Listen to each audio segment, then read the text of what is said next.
Good morning, good afternoon, and good evening to all my dear students. How are you? I hope all of you are fine. So, guys, I am Sunil, and welcome back again, all of you, in our YouTube channel. So, guys, as you know, हमने computer software जो हमने start किया है, तो आज हम इसको ख़त्म भी कर देंगे. ठीक है. सो आई होप कि कल की क्लास भी आपको अच्छे से समझ आ गई होगी. कंप्यूटर सॉफ्टवेयर के बारे में हमने जो पढ़ा वो सब कुछ आपको अच्छे से पता चल गया होगा. सो नेक्स्ट आज हम पढ़ेंगे कंप्यूटर सॉफ्टवेयर के अंदर ही जो हमने कल कंप्यूटर सॉफ्टवेयर के अंदर सबसे पहले आपको बताया कि कंप्यूटर सॉफ्टवेयर क्या होता है. ठीक है. सॉफ्टवेयर के बाद आपको बताया सॉफ्टवेयर के टाइप्स कितने होते हैं. दैट इज़ एक तो थे आपके एप्लीकेशन सॉफ्टवेयर और एक थे आपके सिस्टम सॉफ्टवेयर. ठीक है. एप्लीकेशन सॉफ्टवेयर जो हैं वो तो हम ऑलरेडी जिससे MS वर्ड MS ऑफिस के अंदर पढ़ते हैं, या मतलब अलग अलग जो हैं उनके ऊपर के ज़्यादा क्वेश्चंस नहीं बनते, लेकिन कंप्यूटर सॉफ्टवेयर के अंदर जो क्वेश्चंस बनते हैं वो बनते हैं हमारे सिस्टम सॉफ्टवेयर के ऊपर. तो ये सब कुछ मैंने आपको बताया था. तो सिस्टम सॉफ्टवेयर जो कौन से होते हैं, जो सॉफ्टवेयर आपके सिस्टम के लिए चाहिए होती हैं. ठीक है. तो सिस्टम सॉफ्टवेयर के अंदर कौन कौन से बताए थे वो सब कुछ हमने पढ़ लिया था. ठीक है. और सिर्फ एक ही जो कंप्यूटर सॉफ्टवेयर था उसके अंदर सिर्फ एक ही सॉफ्टवेयर जो बच गया था सिस्टम सॉफ्टवेयर में, जो था ऑपरेटिंग सिस्टम. ठीक है. इंपॉर्टेंट है ये भी. तो सिर्फ वही बच गया था. बाकी हमने सारे जो सॉफ्टवेयर हैं आपके सिस्टम सॉफ्टवेयर के जो इंपॉर्टेंट हैं वो सारे हमने पढ़ दिए थे. जैसे लिंकर क्या होता है, लोडर क्या होता है, ट्रांसलेटर्स क्या होते हैं, फिर कंपाइलर क्या होते हैं, ये सब हमने अच्छी तरह से पढ़ लिया था. ठीक है. तो आज एक ही जो टॉपिक बचा था दैट इज़ ऑपरेटिंग सिस्टम. ठीक है. तो ऑपरेटिंग सिस्टम हम पढ़ेंगे आज. तो चलिए स्टार्ट करते हैं. ऑपरेटिंग सिस्टम के लिए बात करें हम ऑपरेटिंग सिस्टम की, तो operating system is a program which act as an interface between the user and the computer hardware. ठीक है.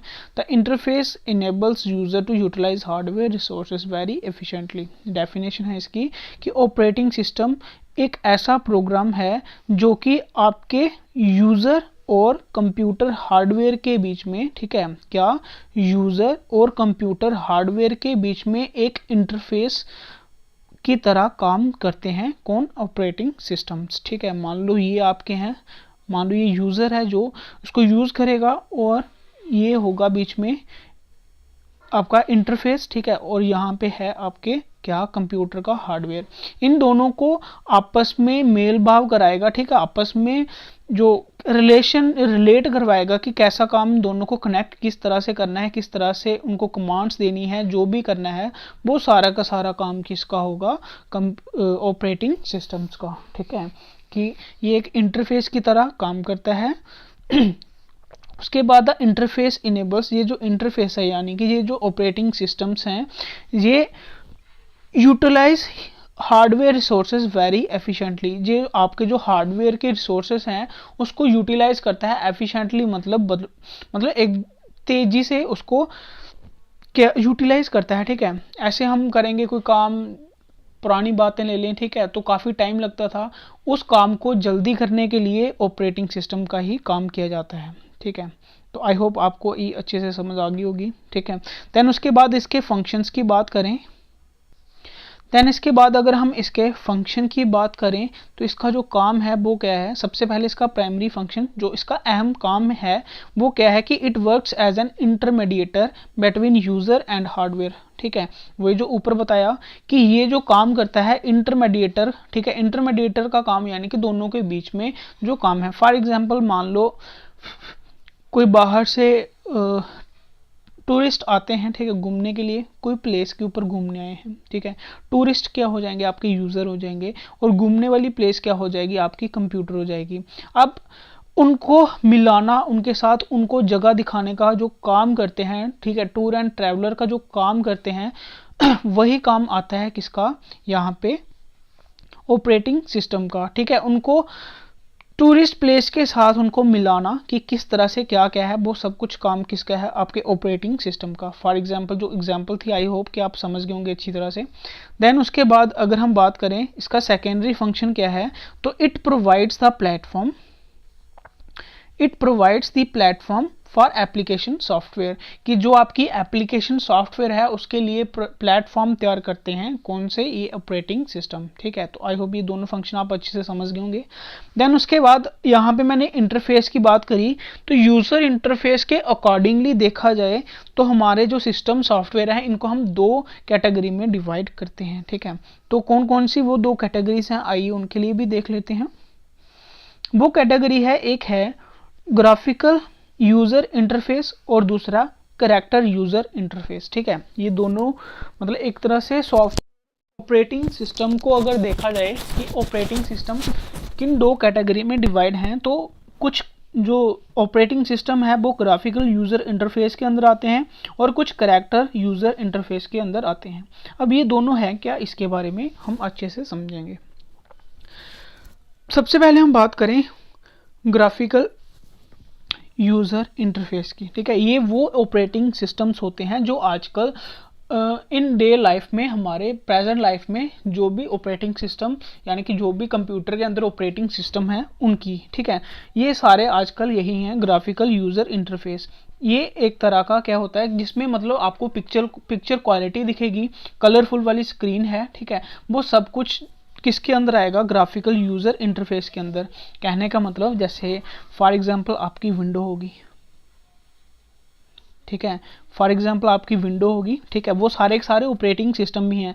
उसमें क्या होता है कि मान लो अगर आपको कोई चीज़ ओपन करनी है, सीधा क्लिक किया तो जहाँ पे आपको जाना है वो फटाफट उस फाइल को ओपन करते जाता है, सारे फंक्शन आपके हार्डवेयर के सब कुछ चलाते हैं। ठीक है, सिर्फ और एक क्लिक के ऊपर ही। ठीक है, तो ये सारे आएंगे आपके किस में, ग्राफिकल यूज़र इंटरफेस में। अब कैरेक्टर यूज़र इंटरफेस कौन से होंगे, ये एक तरह की ब्लैक एंड वाइट स्क्रीन होगी। ठीक है, इस मतलब स्क्रीन ये नहीं है कि मॉनिटर की मैं बात कर रहा हूँ, उसके सिस्टम के अंदर जो चीज़ें चल रही हैं मैं उनकी बात कर रहा हूँ। ठीक है, एक तो क्या होगा, इसकी जो स्क्रीन होगी वो ब्लैक एंड वाइट होगी। दूसरा, कोई भी चीज़ ओपन करने के लिए इसके लिए अलग से एक स्पेशलाइज्ड कमांड होगी। फॉर एग्जांपल आप MS DOS के लिए ही ले लो। ठीक है, MS DOS ये एक बेस्ट एग्जांपल है किसकी, कैरेक्टर यूज़र इंटरफेस की। MS DOS के अंदर अगर आपको कोई फोल्डर भी खोलना है उसके लिए भी अलग से कमांड्स होंगी। ठीक है, कमांड्स होती हैं कि इसको खोलने के लिए ये जो मतलब पूरी एक लाइन लिखनी पड़ती है। ठीक है, तो फिर जाके वो चीज़ ओपन होती है।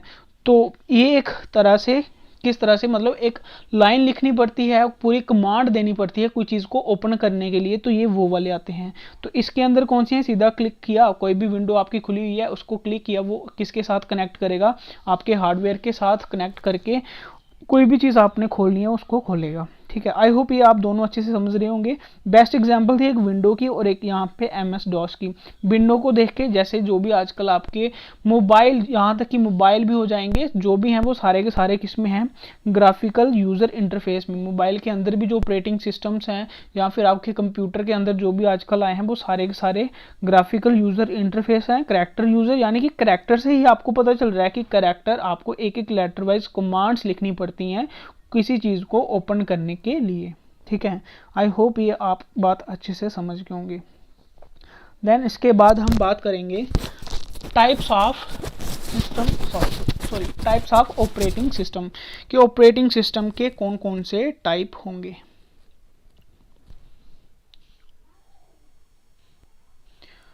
चलिए, तो सबसे पहले टाइप्स ऑफ ऑपरेटिंग सिस्टम के अंदर, ठीक है, टाइप्स ऑफ ऑपरेटिंग सिस्टम के अंदर सबसे पहले जो टाइप आता है वो होता है आपका बैच प्रोसेसिंग ऑपरेटिंग सिस्टम। ठीक है, बैच प्रोसेसिंग ऑपरेटिंग सिस्टम इसके अंदर आते हैं। सबसे पहले इसकी डेफिनेशन पढ़ेंगे। In this operating system a number of job are put together and executed as a group.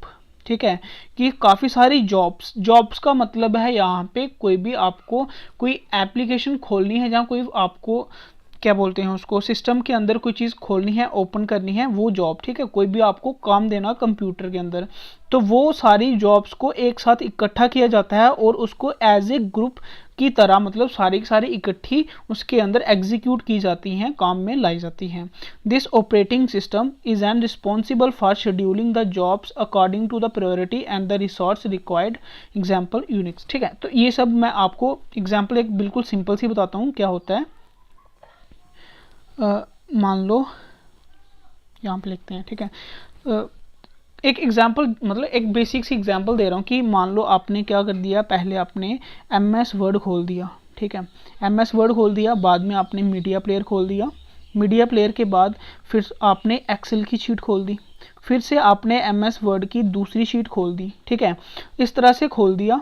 फिर उसको ये क्या करेगा, इन सभी को इकट्ठा करके, ठीक है, इकट्ठा किस तरह से करेगा, जैसे यहाँ पे MS वर्ड की फाइल 1 है, MS वर्ड की फाइल 2 है, इसको एक साथ अलग से, इसको अलग से कुछ इस तरह से पूरा क्या करेगा, ग्रुप बनाएगा, ठीक है, ग्रुप बनाने के बाद उसको फिर क्या करेगा, एग्जीक्यूट करेगा पूरे एक कंबाइन ग्रुप के अंदर, ठीक है। तो मतलब आज अभी आप इसको इतना समझोगे नहीं, क्यों, क्योंकि आजकल तो ये वाले सिस्टम नहीं है, ये कब जब फर्स्ट जनरेशन के कंप्यूटर थे तब ऐसा होता था। आजकल तो रिलेट करोगे आजकल के ऑपरेटिंग सिस्टम के अंदर तो बिल्कुल आप समझ नहीं पाओगे। आप सिर्फ इसकी बेसिक सी एग्जांपल देखो कि क्या है, कि ये काफ़ी सारे, अगर आपने कोई चीज़ खोली है, इन सभी को एक एग्जीक्यूट करके मतलब एक ग्रुप बना के फिर इसको चलाता था, ठीक है। आजकल तो वैसे जो भी चीज़ मन में हो, हम कोई भी चीज़ ऑपरेटिंग सिस्टम के अंदर खोल सकते हैं, लेकिन ये कब की बात कर रहा हूँ मैं, फर्स्ट जनरेशन के जो कंप्यूटर थे उनकी बात कर रहा हूँ, तब के टाइम में ये वाला ऑपरेटिंग सिस्टम काम करता था, ठीक है, कि काफ़ी सारे आपके जो फंक्शंस थे, प्रोग्राम्स थे, उनको कंबाइन करके इकट्ठा करके एक साथ करना, ठीक है, एग्जीक्यूट करना, ठीक है। तो ये सब था किसमें, पहले टाइप में, that is batch operating system. फिर उसके बाद दूसरे नंबर पे आता है single user operating system. Single user operating system क्या होता है, it is a type of operating system which allow only one user at a time, ठीक है। ये उस तरह के ऑपरेटिंग सिस्टम है जो सिर्फ एक टाइम पे एक ही यूजर के लिए उपलब्ध होते हैं, ठीक है, एक टाइम में एक ही यूजर के लिए उपलब्ध होते हैं, उन्हीं को बोला जाता है single user operating system. Operating system for personal computer that is PC is a single user operating system, they are design to manage one task at और टाइम, ठीक है। क्या कि जो आपके कंप्यूटर के अंदर आजकल ऑपरेटिंग सिस्टम है वही आपके सिंगल यूज़र ऑपरेटिंग सिस्टम है, ये एक टाइम पे एक ही काम करते हैं, ठीक है। एक टाइम पे एक काम करने का मतलब, अगर आपने MS वर्ड की फाइल खोली हुई है तो आप उसको ही यूज़ करोगे, ठीक है। अगर आपने एक्सेल में जाना है तो एक्सेल खुलेगा, MS वर्ड पीछे उसको हम बैक करके रख सकते हैं, लेकिन एक्सेल खुल जाएगा, एक टाइम पे एक ही काम चलेगा, ठीक है। तो ये था सिंगल यूज़र ऑपरेटिंग सिस्टम, चाहे बैकग्राउंड में चल रहा है कोई बात नहीं, लेकिन जो चीज़ आप देख रहे हो एक टाइम पे एक ही काम होगा, ठीक है। तो ये था सिंगल यूज़र ऑपरेटिंग सिस्टम में, जो आजकल मतलब आप देख रहे हो पर्सनल कंप्यूटर में आजकल जो ऑपरेटिंग सिस्टम है वो सारे सिंगल यूज़र ऑपरेटिंग सिस्टम ही है, ठीक है। फिर उसके बाद इसके बाद बारी आती है multi user operating system. Multi user operating system कौन से होते हैं, this operating system allow the multiple user to access a computer system concurrently, कि वो ऑपरेटिंग सिस्टम्स हैं जो यूज़र को एक्सेस करते हैं मल्टीपल यूज़र्स को, ठीक है, मतलब एक से ज़्यादा जो यूज़र्स उसको उस ऑपरेटिंग सिस्टम को यूज़ कर सकें, उसी को बोला जाता है multi user operating system. It is used in computer network that allows same data and application to be accessed by multiple user at the same time, ठीक है। क्या होता है कि जब एक ऑपरेटिंग सिस्टम के ऊपर काफ़ी सारे यूज़र्स काम करते हैं, एक एग्जांपल के साथ बताऊंगा, जैसे बैंक्स देख लो, बैंक के अंदर क्या होता है कि एक कंप्यूटर, मेन कंप्यूटर होगा, ठीक है, एक मेन सिस्टम होगा, उसी सिस्टम के ऊपर काफ़ी सारे मतलब बाकी सारे वाले सिस्टम जो हैं वो कनेक्टेड होंगे, एक कमांड यहाँ से आएगी वो सभी कंप्यूटर्स के अंदर चलेगी, वही मतलब सारे कंप्यूटर उसी कमांड को फॉलो करेंगे, उसी के ऊपर काम करेंगे, ठीक है। तो ये जो मेन कंप्यूटर होगा, ठीक है, ऑपरेटिंग सिस्टम होगा, इसी को बोला जाएगा मल्टी यूज़र ऑपरेटिंग सिस्टम, ठीक है। आई होप कि आप समझ गए होंगे बैंकिंग के एग्जांपल के साथ, या फिर एक और भी आप देख सकते हो, ठीक है। ये मतलब एक तरह से सर्वर की तरह काम करता है, एक तरह से देखा जाए तो ये एक सर्वर की तरह भी काम करता है। जैसे मतलब आप जैसे आजकल जो ज़्यादा फेसबुक चल रही है, तो फेसबुक को ही ले लो कि एक फेसबुक का सर्वर होगा, ठीक है। ये क्या काम करेगा कि जो ऑपरेटिंग सिस्टम यहाँ पे है, जो भी इसके अंदर आप लगा रहे हो, वही आगे सभी यूज़र्स जो हैं उसको यूज़ करते हैं। ठीक है, यूज़र से ही आप देख लो कि आप जैसे आप बोलते हैं कि आपकी यूज़र आईडी क्या है, आप यूज़ कर रहे हो तो किसको यूज़ कर रहे हो, एक मतलब काफ़ी ज़्यादा यूज़ क्या कर रहे हैं, एक फेसबुक। तो फेसबुक मतलब एक बार जो भी कंट्री में है, ठीक है, वहाँ पे उसका सर्वर है, उसको चला रहे हैं मल्टीपल बाकी काफ़ी सारे यूज़र।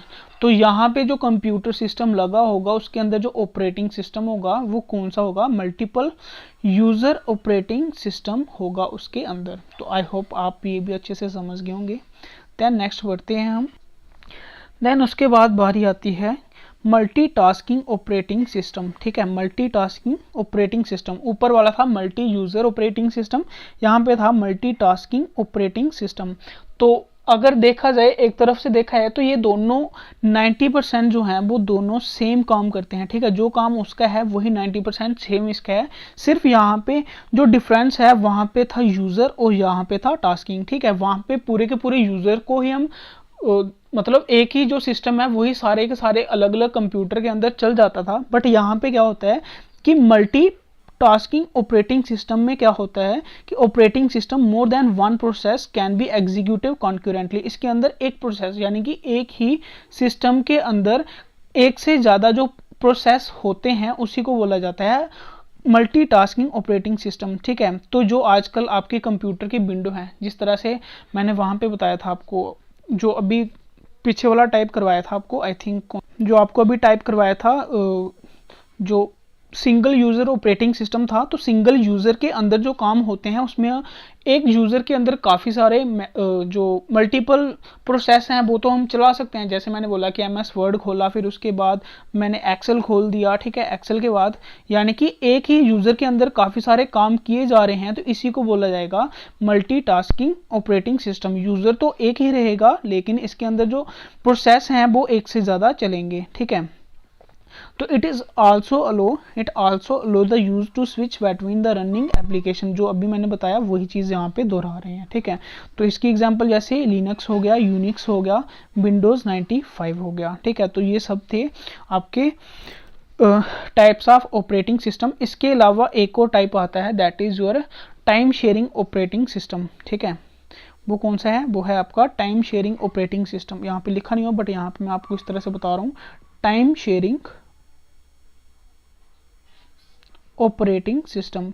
ये टाइम शेयरिंग ऑपरेटिंग सिस्टम्स कौन से होते हैं, जैसे कि आप देखोगे ये ऑपरेटिंग सिस्टम्स ज़्यादातर लगे होते हैं जैसे ATM में हो गए। ठीक है, ATM के अंदर है, या फिर जब आप देख सकते हो कि जब कोई चीज़ आप खोलते हो, ठीक है, किसी चीज़ के लिए साइन इन करते हो, फॉर एग्जांपल नेट बैंकिंग के लिए। ठीक है, तो जो आपके OTP आते हैं जहाँ आप किसी चीज़ को लॉगिन करते हो, तो होता क्या है कि उसके अंदर टाइम होता है कि अगर आप उसको लॉगिन करके मतलब आगे पीछे चले जाते हो तो इतने टाइम के बाद वो अपने आप ही क्या हो जाएगा, लॉग आउट हो जाएगा। यानी कि वो वाला सिस्टम जो आपके मोबाइल के अंदर चल रहा था वो एक मतलब एक पर्टिकुलर टाइम के लिए वो अंदर रहेगा, लॉगिन रहेगा, उसके बाद वो फिर से चेंज हो जाएगा या फिर वो वाला सिस्टम वहाँ से हट जाएगा, तो उसको बोला जाएगा टाइम शेयरिंग ऑपरेटिंग सिस्टम। ठीक है, तो कहाँ पे देखने को मिलता है, आपको ATM के अंदर देखने को मिलते हैं।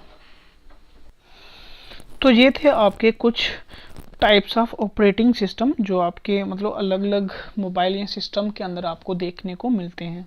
अभी कुछ ऑपरेटिंग सिस्टम की हम डेट्स देख लेंगे कि कब वो रिलीज़ हुए और किन के द्वारा वो रिलीज़ किए गए। ठीक है, तो वो आपको कुछ लिस्ट मिलेगी, उसको आप नोट कर लेना अच्छी तरह से।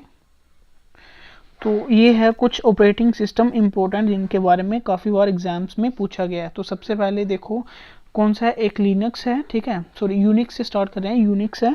तो यूनिक्स जो ऑपरेटिंग सिस्टम है ये इसका रिलीजिंग टाइम कितना है, 3 नवंबर। ठीक है, 3 नवंबर 1971।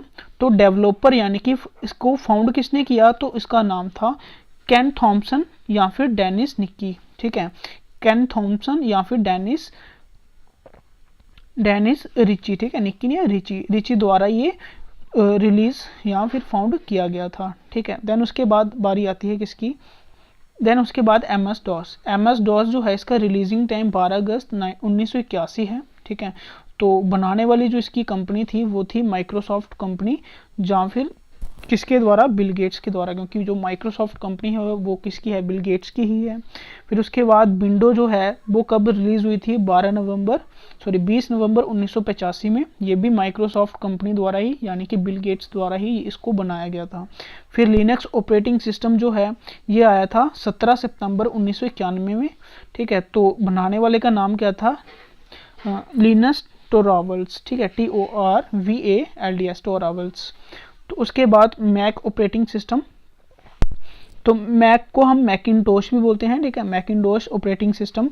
इसका जो लॉन्चिंग जो टाइम है, रिलीजिंग टाइम, वो 24 मार्च 2001 को आया था। और बनाने वाली कंपनी जो थी वो कौन सी थी? एप्पल, ठीक है, एप्पल की जो कंपनी थी वही था ये मैक का ऑपरेटिंग सिस्टम। तो ये थे कुछ इंपॉर्टेंट ऑपरेटिंग सिस्टम्स। बाकी अगर कोई एक आधा पॉइंट रह भी जाएगा वो आपको MCQ की जो आपको सीरीज़ प्रोवाइड करेंगे उसके अंदर आपको एक एक जो क्वेश्चन है वो अच्छे से बता दिए जाएंगे, ठीक है। सो गाइज, कैसी लगी क्लास कमेंट सेक्शन में ज़रूर बताएं। मिलते हैं आपको नेक्स्ट क्लास में, तब तक के लिए bye bye, take care and God bless you.